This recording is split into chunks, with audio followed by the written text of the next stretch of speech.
morning, people. Happy Saturday.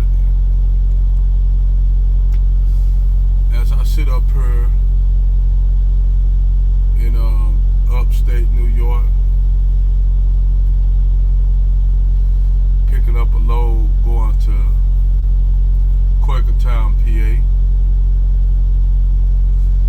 You know, it's really a short run, but it's gonna give me at least 300 miles and get me back into PA.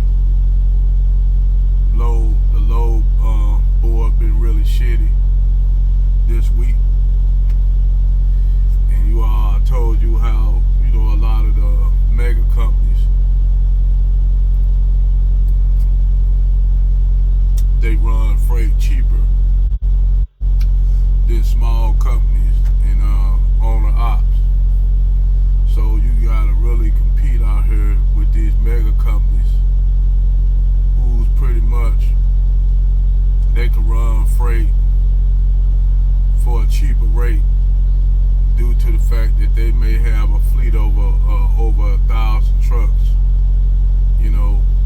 so they could take a load that's, say, like a small company or owner op won't take, such as myself. I won't take no freight that's below 40%. 40 I can stomach it, but below 40% on the load board, I won't go that low. Where you'll have the mega companies like Snyder, Warner, JB Hunt, Hogan, CRST Van Expedited, Westside, Prime, a lot of them that run the refrigerated. There's a lot to do. They will take the cheaper rate because they got mega fleets. They could take that lower price. Because if they got, let's say, Snyder, they take 20% on the low board for a load, 20%.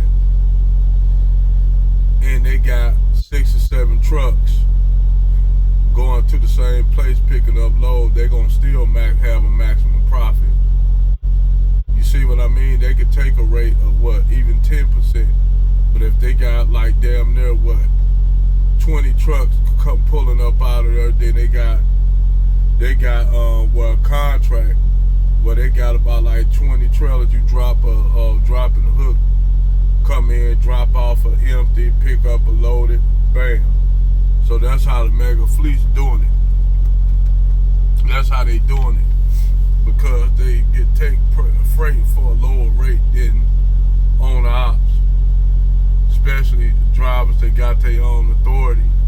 They can take those guys that got their own authority, that's not pulling for nobody but have their own trailer, they really taking the L.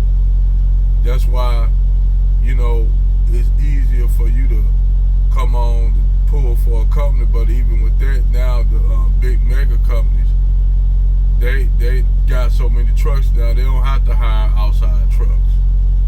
They might say, like, every now and then, like, they'll broker a load through a small company or owner op company outfit.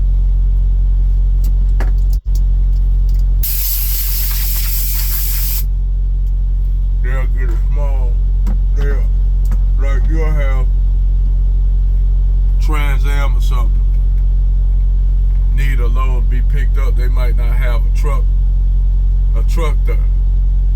So they'll find an outside, like me, outside, and send me, the load rate to pick up the load. Well, that time I offer them, you can bid with them on the load. You can say, like, well, this run is what, say like the run, run the load of meat. Trans Am, they refrigerated. So they out of Kansas. So you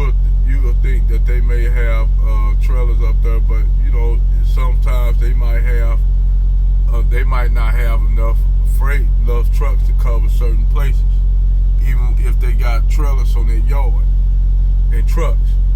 So that's when they go to an outside company or owner-op and broker a load with them. But the thing is, they might say, well, this load, we getting 20% off the load, 20% off the load, but you offer more.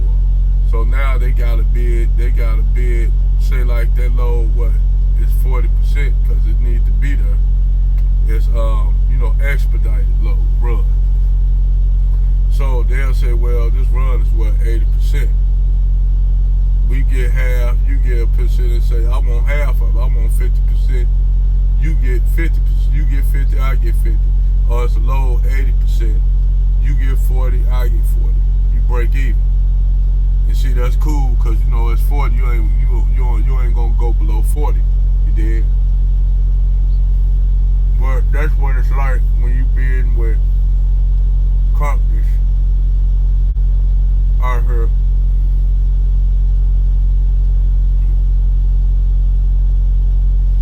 See, what they're actually trying to do is push all the owner-ops out. Especially if you got a newer truck, an older truck. You got a truck that don't got what you call a DEF tank. DEF, diesel exhaust fuel. You don't have a DEF tank. So now they got it work in California. If your truck was done before they changed over, you'll be cool because your truck was already emissions tested in California, and you got California tags, so you exempt from it. But if you're a truck outside of California, you don't got California tags, and you don't got a DEF tank, you can't legally go into the state of California. But what they pushing that now, and basically, and they pushing for that in every state now. So now every truck in the near future gonna have to have a DEF tank. Just imagine a lot of these drivers out here driving trucks that was built before before they got the glider kit. But you got some guys that'll go and get the glider kit, and that's gonna cost a shitload of money. Cause you gotta rebuild the damn near technically the whole engine block just so it could take DEF. Then you gotta get the glider kit. That's gonna cost you a shitload of money. All the money you spend on getting a glider kit for your truck, you might as well just go and get you a newer truck that already got a DEF tank already, a DEF hookup. Instead of just rebuild, that's just a waste of time. But you actually have guys that like their truck, they model and style of truck, that they're actually going to spend money just to do that to their truck. I said that's a waste of money. But eventually what they doing, they trying to phase out diesel for these electric vehicles. And watch how that shit fuck up the game. See, these people in this capitalist system, you don't exist. We don't exist. We don't exist in the capitalist system. And this is why the rubber hits the road, meets the road. You don't exist in this capitalist system. Only those who have money and power do. So, you out here, when you dealing with these mega companies, just like with every other job, what they gonna do is they'll hire a whole bunch of people. Like people saying it's a shortage of drivers. It's not a shortage of drivers. They got enough drivers. They got well over enough. They just don't have good drivers.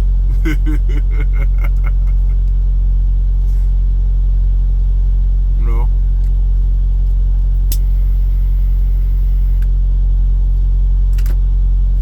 But overall, the best thing you could do to counteract that, I tell people to get you a newer truck. Get you one with a DEF kit. Already the truck that come with one, like this Volvo, is already equipped, factory equipped with a DEF tank. If you gonna get a pre-owned truck, if you just look at, you ain't trying to look all pretty and shit. You trying to make money.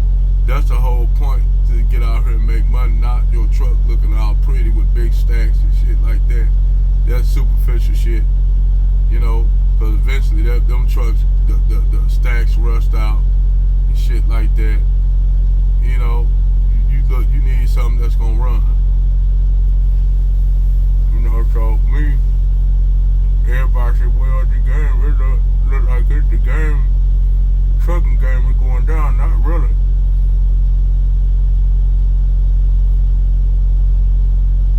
You just gotta adapt to the time. You just gotta be able to adapt in it. Like with anything, you gotta be able to adapt and overcome those obstacles. You dig? That's all you gotta do.